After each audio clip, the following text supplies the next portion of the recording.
Live from the world's capital markets, here are the latest financial headlines brought to you by News Factory. Hello and welcome to Friday's Daily Financial Report.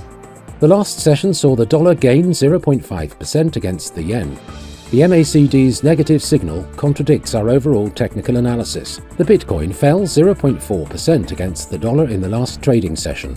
According to the Williams indicator, we are in an oversold market. The gold-dollar pair fell 0.3% in the last session.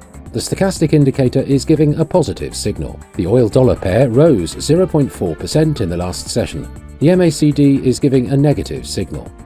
And now let's hear what our chief analyst picked up for us today. Wall Street's main indexes fell as Treasury yields rose after data showed consumer prices rose more than expected in September. Although underlying price pressures eased, Bitcoin extended its losing run to a fifth consecutive day, dropping below $27,000. The cryptocurrency fell 2% on Thursday to around $26,600 after starting to drop on Sunday. The dollar rose sharply after US consumer prices rose more than expected in September, lifted by an elevated cost of rent that raised the prospect of the Federal Reserve keeping interest rates high for some time. Those were today's major economic events, and now moving on to world financial headlines.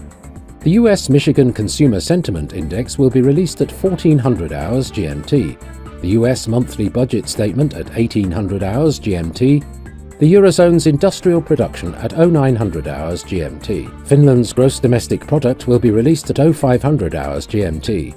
Japan's CFTC JPY NC net positions at 2030 GMT. The UK's CFTC GBP NC net positions at 2030 GMT. We hope that you've enjoyed Friday's market outlook. On behalf of all of us here, we wish you a productive trading day.